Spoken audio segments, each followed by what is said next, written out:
Hello மக்களே, இன்றைக்கி easy and சிம்பிளாக வீட்லேயே கொத்து பரோட்டா எப்படி செய்கிறதுன்னு பார்க்கலாமா? அதுக்கு ஒரு கடாயில் எண்ணெய் விட்டுக்கோங்க. 1 இல்லை 2 டேபிள் ஸ்பூன் அளவுக்கு எண்ணெய் விட்டுக்கோங்க. எண்ணெய் காஞ்சதும் கடுகு ஆட் பண்ணிக்கோங்க. அது கடுகு பொரிஞ்சதும் அதுலேயே கொஞ்சமாக கருவேப்பிலை ஆட் பண்ணிக்கோங்க. நான் இன்றைக்கி ஒரு 2 பெரிய வெங்காயம் குட்டி குட்டியாக நறுக்கி எடுத்திருக்கேன். அதையும் இதில் ஆட் பண்ணிக்கிறேன். ஒரே ஒரு மீடியம் சைஸ் தக்காளி எடுத்திருக்கேன். அதையும் குட்டி குட்டியாக நறுக்கி வச்சுருக்கேன். அதையும் இதுலேயே ஆட் பண்ணிக்கலாம். ஸோ தக்காளி அண்ட் வெங்காயம் நல்லா வணங்கட்டும். நான் இன்றைக்கி கடையில் தான் பரோட்டா வாங்கியிருக்கோம். ஒரு 4 பரோட்டா, அதையும் குட்டி குட்டியாக நறுக்கி வச்சுக்கோங்க.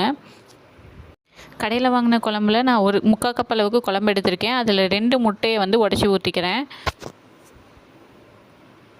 முட்டையை உடச்சி ஊற்றிட்டு நல்லா கலந்து விட்டுக்கோங்க. ஸோ நல்லா மிக்ஸ் பண்ணி விடுங்க. நல்லா கலந்து விட்டுட்டு எடுத்து வச்சுக்கலாம். நான் இன்றைக்கி கடையில் வாங்கின ஒரு 4 பரோட்டா எடுத்திருக்கேன். அதை நான் சின்ன சின்னதாக கட் பண்ணி வச்சுருக்கேன். அதையுமே இதில் ஆட் பண்ணிக்கிறேன். ஸோ இதில் ஆட் பண்ணி ஒரு 2 மினிட்ஸ் அளவுக்கு நல்லா வணக்கி விடுங்க. கொஞ்சம் வணக்கினதுக்கப்புறம் முட்டை கலந்து வச்சுருந்தாலே அந்த குழம்பையும் இதிலேயே ஆட் பண்ணிக்கோங்க. குழம்பு ஆட் பண்ணதுக்கப்புறம் ஓரளவுக்கு நல்லா வணக்குங்க. பரோட்டாவோட குழம்பு மிக்ஸ் ஆகிற அளவுக்கு ஓரளவுக்கு வணக்குங்க. இப்போ பரோட்டாவை நல்லா கொத்தி விடுங்க. நல்லா கொத்தி விட்டீங்க அப்படின்னா குழம்பும் பரோட்டாவும் நல்லா மிக்ஸ் ஆகும். அது மட்டும் இல்லாமல் பரோட்டா நல்லா குட்டி குட்டி பீசஸாகவும் ஆகும்.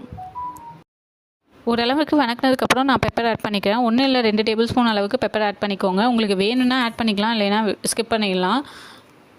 ஓரளவுக்கு வெந்ததுக்கப்புறம் உங்களுக்கு ட்ரையான மாதிரி இருக்கும். இந்த கன்சிஸ்டன்சியில் நீங்கள் நம்ம அடுப்பை ஆஃப் பண்ணிவிட்டு இறக்கிடலாம். உங்களுக்கு வீட்லேயே சூப்பரான கொத்து பரோட்டா ரெடி. நீங்களும் ஒன்ஸ் வீட்டில் இதை ட்ரை பண்ணி பார்த்துட்டு கமெண்ட் பண்ணுங்கள். நெக்ஸ்ட் வீடியோவில் பார்க்கலாம். பாய்.